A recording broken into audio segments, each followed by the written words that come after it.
andando de automóvel é horroroso para a cidade como um todo, para a questão urbana, para os processos de metropolização, tá certo? Para a questão ambiental e assim sucessivamente. Tá? Isso não há dúvida nenhuma. Mas por que as pessoas continuam comprando carro?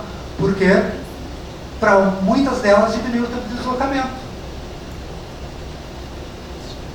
Eu posso dar um exemplo pessoal. Eu não sou pobre, né? Eu sou professor universitário, né? Eu posso reclamar do meu salário, que não foi aumentado. Não é esse ano, né? Mas eu tenho que reclamar que não é. Tá? Mas, sem dúvida, eu não sou pobre. Tá? Eu não tinha... até 3 anos atrás eu estava sem carro. Então eu ia para o Campos do Vale de ônibus. Eu levava 1 hora para ir e outra hora para voltar, 2 horas por dia. Aí eu comprei carro, quanto mais poluir a cidade, levo meia hora para ir, meia hora para voltar, eu ganhei 1 hora por dia.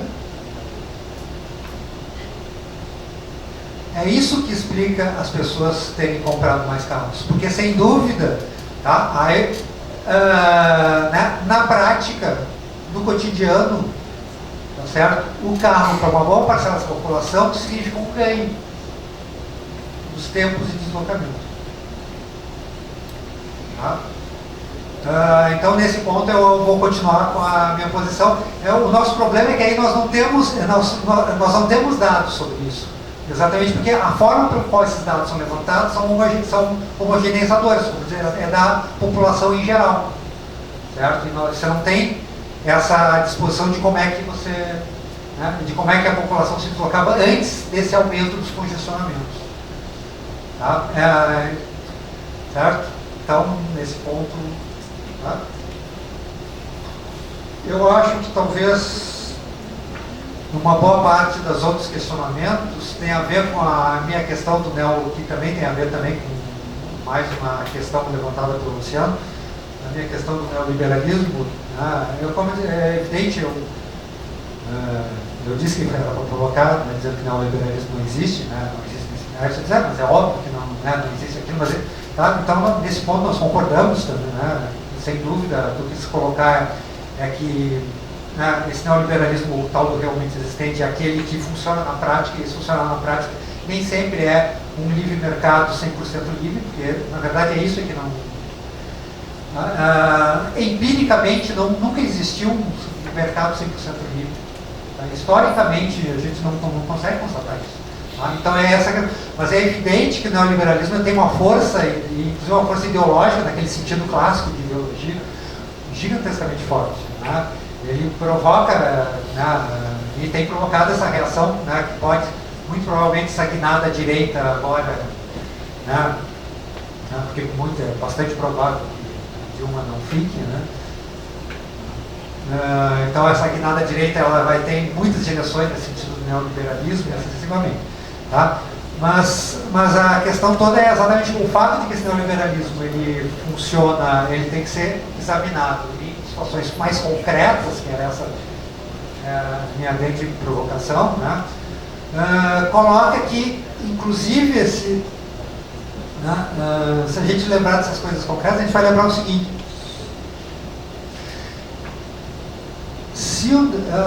voltando à questão da minha casa, da minha vida, se o neoliberalismo e uma das comprovações que Minha Casa Minha Vida é neoliberal, é o fato que as pessoas no final do processo vão conseguir comprar habitação, quer dizer, uma resolução da questão da habitação via mercado, tá?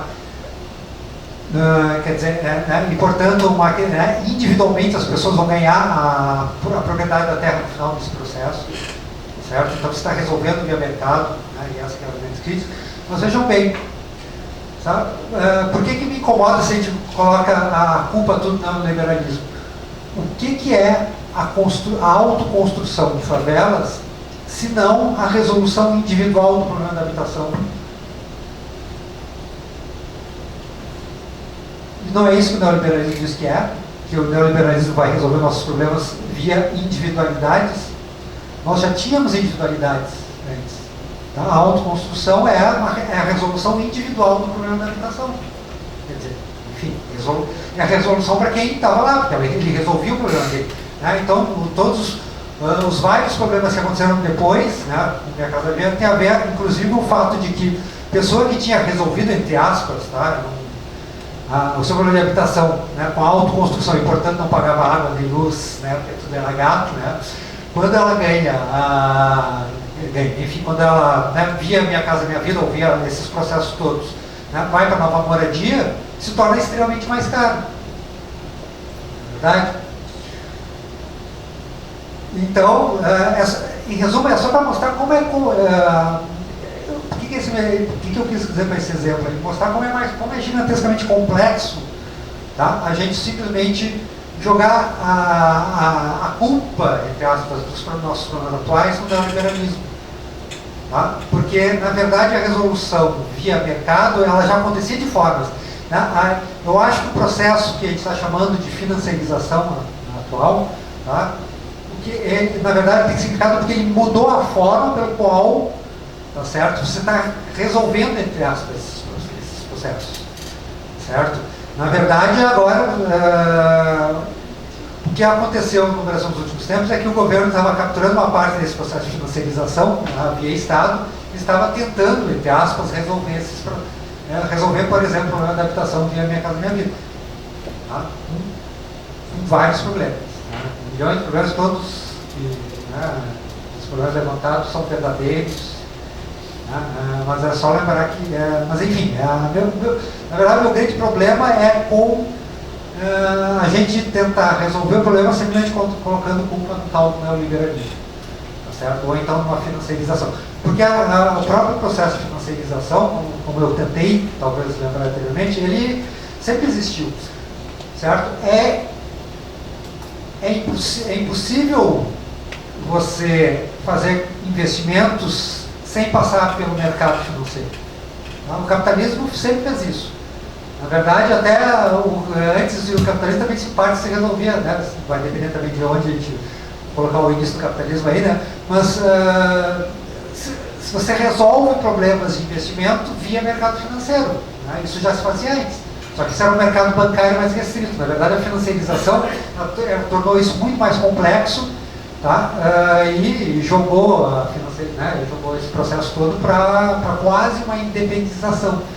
Certo? Então, ele tornou, na verdade, a financiarização tornou muito mais propícia às crises do próprio capitalismo. Isso sim. Tá?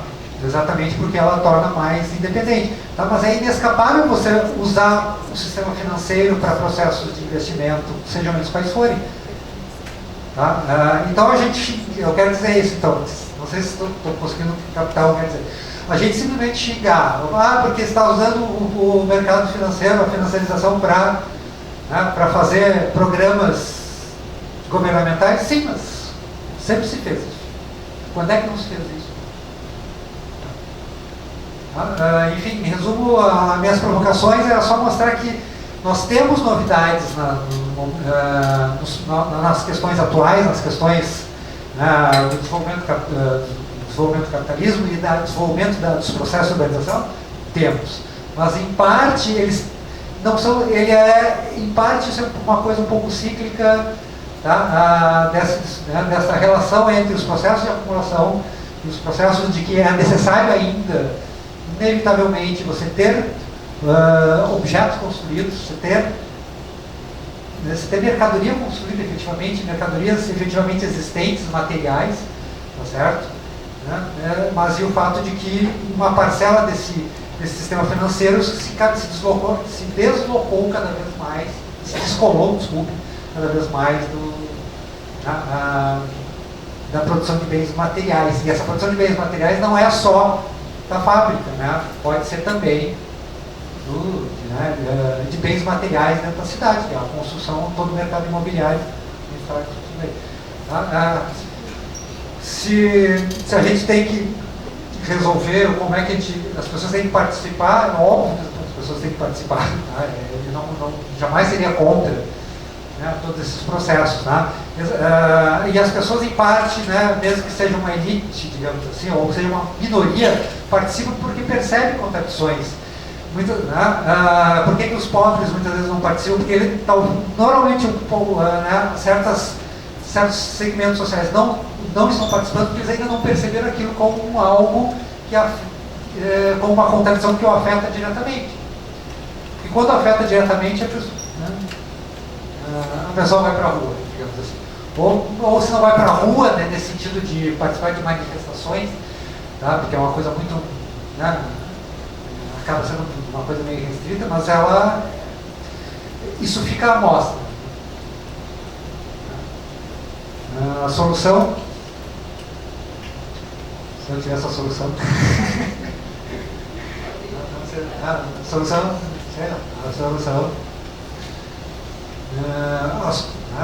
fora a revolução, sei lá qual seria, tá? Mas o que eu quero dizer, independente dessa coisa do fora a revolução, é que os processos são gigantescamente complexos, tá certo? E é nosso papel é tentar dar conta desses processos, tá?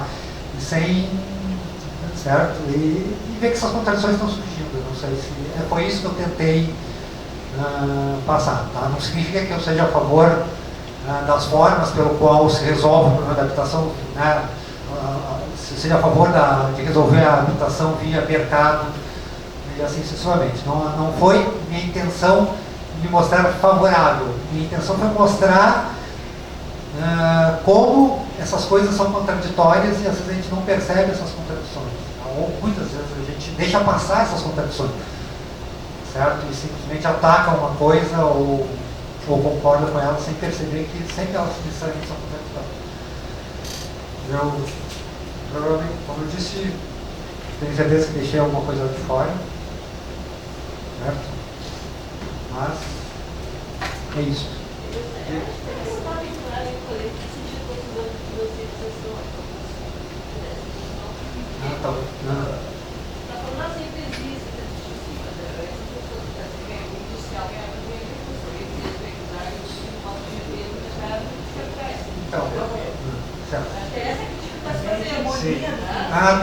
Então, a questão, o que eu estava chamando a atenção, certo? É que, na verdade, é assim, ó, se você pegar... Como é que um capitão da indústria investia? Ele pegava só o dinheiro que ele ganhava, o seu lucro, e reinvestia na fábrica? Não, ele precisava passar pelo mercado financeiro, certo? O mercado financeiro, na verdade, é um adiantamento, não é isso? Né? Está cheio de economista aqui para depois corrigir. Né? O que o mercado financeiro, teoricamente, faz é adiantar algo, certo? Você adianta algo que vai ser produzido posteriormente. Tá? E é por isso que a gente tem inflação, não é isso? É o clássico, por isso que nós temos uma economia saudável, tem uma inflação de 2, 3% deveria significar que você está investindo 2 ou 3% de algo que ainda não existe, mas que se espera que no final do processo venha a existir. Tá? Não quer dizer que o capitalismo sempre necessitou do mercado financeiro. O capitalismo, para existir, ele precisa do mercado financeiro. Só que, como o mercado financeiro adianta em forma de dinheiro, ou de outras formas, hoje em dia muito mais do que dinheiro, em formas muito mais complexas, né? Algo que ainda não foi produzido, certo? Ele joga em contradições, tá certo? A financiarização do urbano, né? O que se coloca como financiarização do urbano normalmente, né? Que é isso que está sendo colocado, é o fato de que hoje em dia, tá, a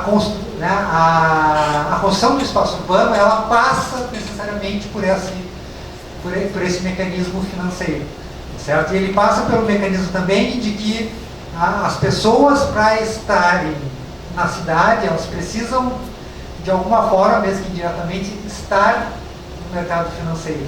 Tá? Por exemplo, a pessoa só vai estar, como é o caso brasileiro, você só resolve o problema da habitação com um plano de uma habitação. Que é isso que está se fazendo hoje em dia. Ao fazer isso, então, você está financiando.